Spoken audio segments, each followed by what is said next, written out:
राष्ट्रीय काँग्रेस पक्षाचा अमित देशमुख साहेब, तुम आगे बढ़ो.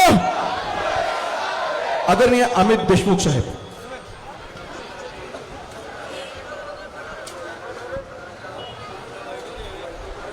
उदगीर नगर परिषद निवडणूक 2025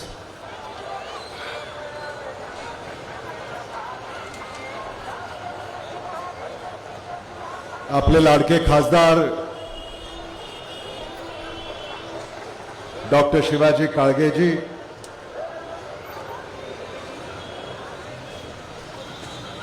माझे स्नेही आणि राष्ट्रवादी काँग्रेस पक्षाचे नेते आदरणीय बसवराज पाटील नागराळकरजी, लातूर जिल्हा काँग्रेस कमिटीचे अध्यक्ष अभय साळुंके,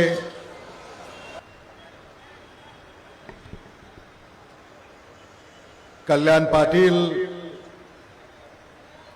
आदरणीय लक्ष्मीताई भोसलेजी, आदरणीय शीलाताई पाटीलजी, रवी काळे, विजय देशमुख, बालाजी रेड्डी, संतोष बिराजदार, मारुती पांडे, प्रीती भोसले, श्रीकांत पाटील, सरोज बिराजदार, पद्माकर उगिले, विवेक जाधव, चंदन पाटील नागराळकर, मंजूर खां पठाण, आशीष पाटील, मधुकर एककुरकेकर, रामेश्वर बिरादार, अहमद सरवर, राजीव भोसले, विजय कुमार चवळे, ओम गांजुरे, अजय शेटकार, चंदू खटके, राजीव पटवारी, सोनू पिंपरे, माधव कांबळे, ढगे, नगराध्यक्ष पदाच्या महाविकास आघाडीच्या अधिकृत उमेदवार डॉक्टर अंजुम कादरीजी आणि त्यांच्या समवेत उदगीर नगर परिषदेसाठी उभे असलेले नगरसेवक पदाचे सारे 40 उमेदवार, सन्माननीय व्यासपीठ, बंधू भगिनी, पत्रकार आणि तरुण मित्रांनो,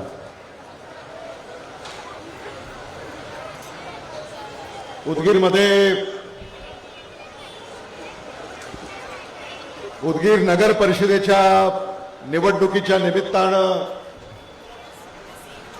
आपल्यामध्ये उपस्थित होत असताना मला मनापासूनचा आनंद होतोय.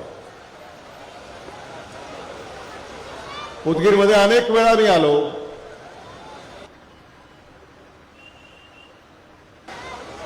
मला आठवतंय सुरुवातीला जेव्हा उदगीरला मी येत असत तेव्हा आदरणीय विलासराव देशमुख साहेबांबरोबर मी उदगीरला येत असत.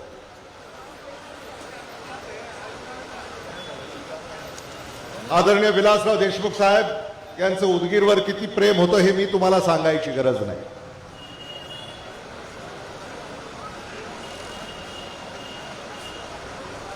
आदरणीय विलासराव देशमुख साहेबांनी तुमच्यावर आणि आपल्या सगळ्यांवर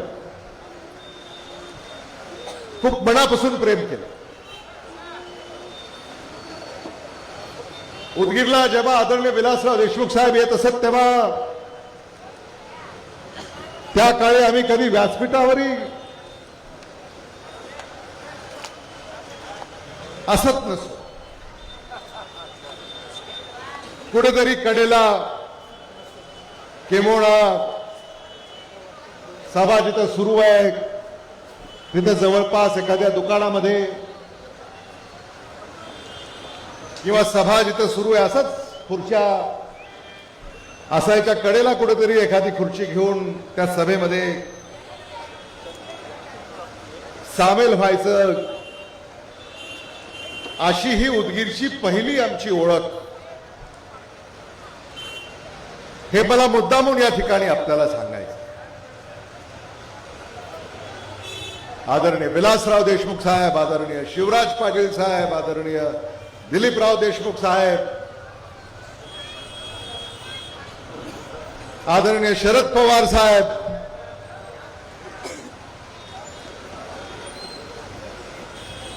या नेत्यांच्या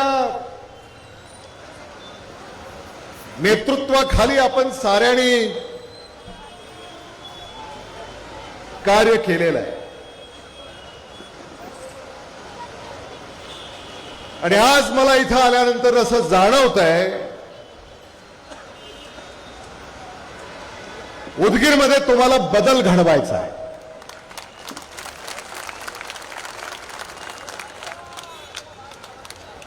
एवढे लोक असंच जमत नाहीत.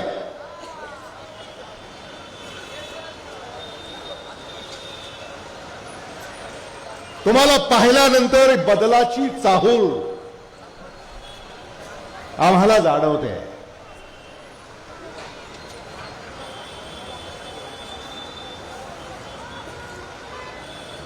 उदगीर नगर परिषद ही निवडणूक तुमची आहे.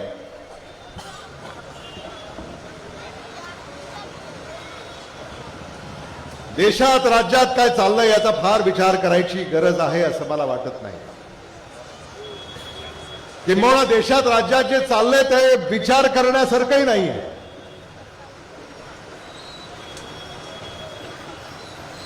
वर्तमानपत्र, TV, social media, WhatsApp, Facebook, Instagram, YouTube,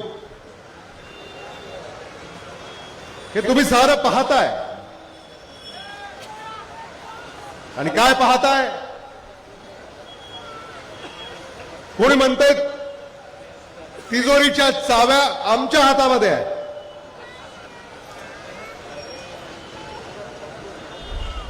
दुसरे म्हणतात तिजोरीच्या चाव्या तुमच्या हातामध्ये असतील, पण तिजोरीचा मालक आमच्याकडे आहे. तिसरे काय म्हणतात? असतील तिजोरीच्या चाव्या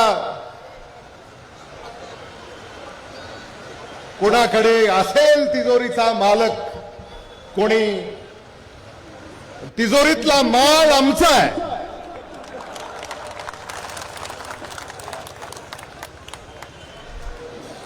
हेच पाहता ना तुम्ही.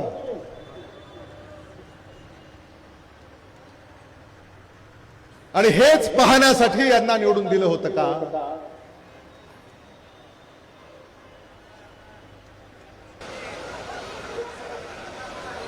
महाराष्ट्रामध्ये जी लूट सुरू आहे,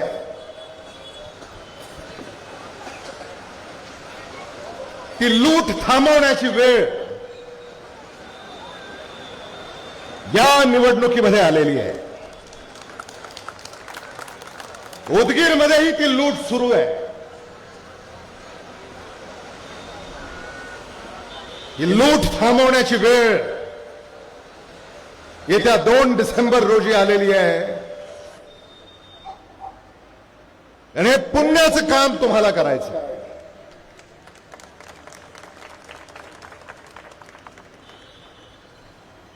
मत द्या नाही तर निधी देणार नाही, अशी भाषा या महाराष्ट्रामध्ये होते. राज्यकर्ते अशी भाषा करतायत.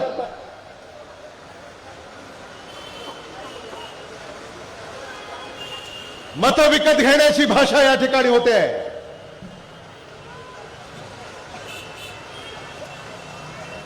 या महाराष्ट्राच्या मतदाराला, उदगीरच्या मतदाराला विकत घेणारा मायका लाल अजून जन्माला यायचा आहे. आणि ते तुम्हाला या मतदारामध्ये दाखवून द्यायचं आहे.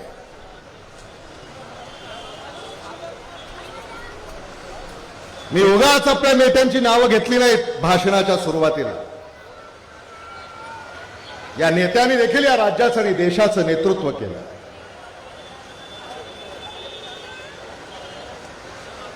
या नेत्यांनी कधी असं राजकारण केलं नाही.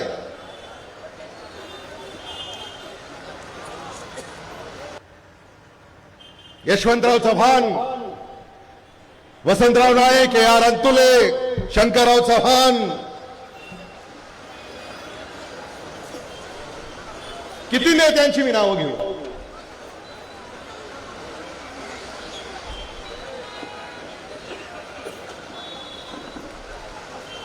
महाविकास आघाडीचं सरकार महाराष्ट्रामध्ये होतं काही वर्षापूर्वी.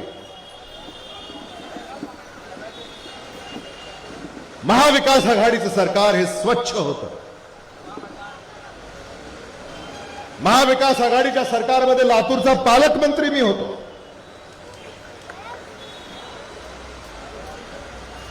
कोट्यावधी रुपये आम्ही उदगीरला मंजूर केले. यादी आहे माझ्याकडे.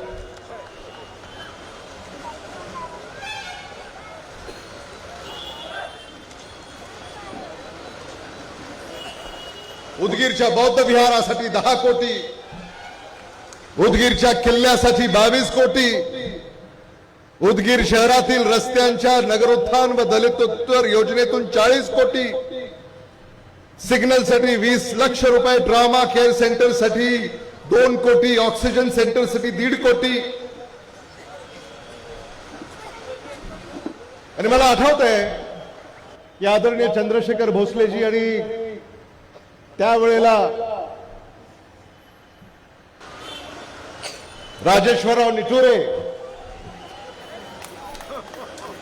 आणि आदरणीय बसवराज पाटील नागराळकर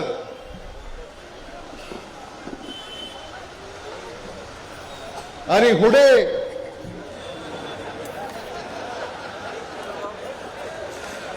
असंच होतं ना.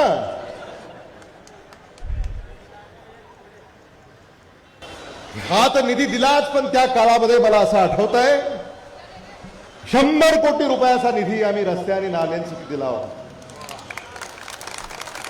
आणि ती कामं झाली.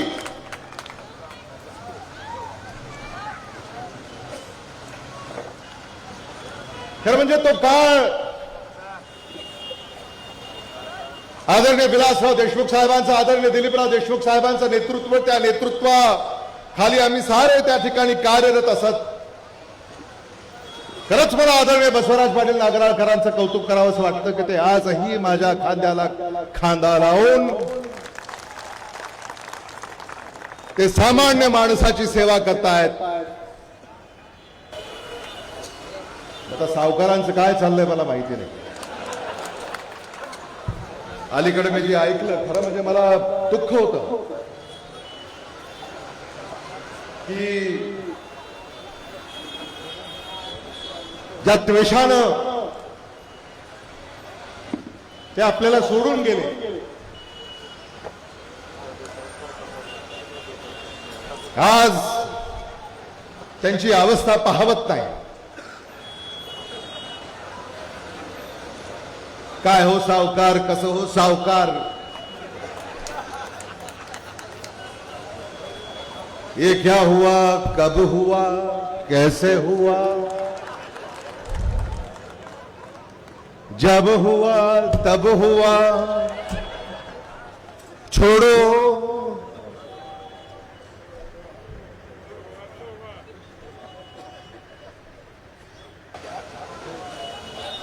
आणि म्हणून राजकारणामध्ये अशा भूमिका बदलू नये. काय केलं सत्ताधाऱ्यांनी? Use and throw.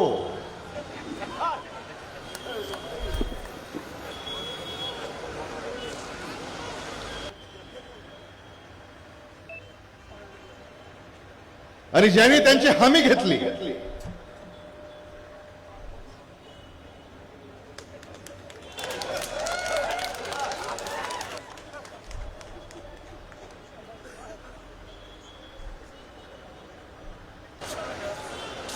त्यांनी देखील त्यांना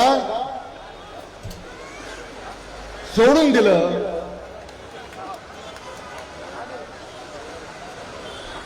मी माझं तुम्हाला एक सांगतो, जे आदरणीय विलासराव देशमुख साहेबांनी आम्हाला शिकवलं.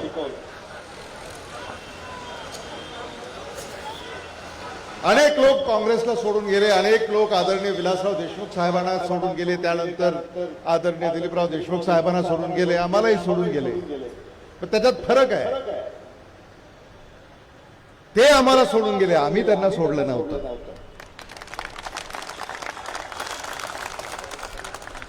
हे आपण समजून घेतलं पाहिजे. आम्ही आजही तिथेच आहोत. आजही आम्ही तुमच्या सेवेसाठी तत्पर आहोत. उदगीरचा चेहरा मोहरा आम्हाला बदलायचा आणि तो प्रामाणिकतेने, कारभार कसा भ्रष्टाचार मुक्त पाहिजे. महाविकास आघाडीच्या सरकारमध्ये कधीही तुम्ही टक्केवारी ऐकली नसेल. आज जिल्ह्यामध्ये काय परिस्थिती आहे. मिरवतात सगळे, निधी आणला, निधी आणला, निधी आणला. तर तुम्ही एक लक्षात घेतलं पाहिजे की या निधीचे मालक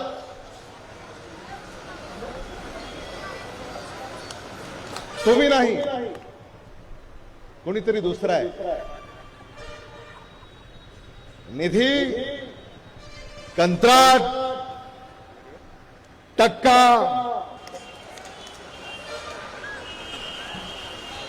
पूर्वी असं म्हणायचे की दाने दाने पे लिखा है खाने वाले का नाम. अलीकडे ते बदललंय. टक्के टक्के पे लिखा है खाने वाले का नाम.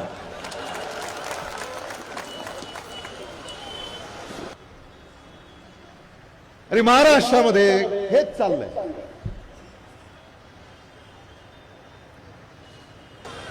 म्हणजे तुमचा जो पैसा आहे तो तुमच्या दारापर्यंत आला पाहिजे, तो येतच नाहीये.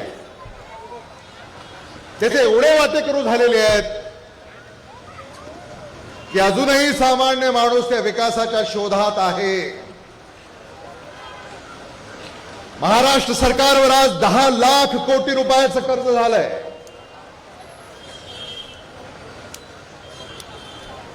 आदरणीय विलासराव देशमुख साहेब जेव्हा मुख्यमंत्री होते तेव्हा महाराष्ट्र सरकारवर फक्त 50,000 कोटी रुपयाचं कर्ज होतं. 50,000 कोटी रुपये. आज ते कर्ज 10 लाख कोटी रुपयापर्यंत झालेलं आहे. कर्जाचा डोंगर महाराष्ट्र सरकारवर उभा राहिलेला आहे. महापैसा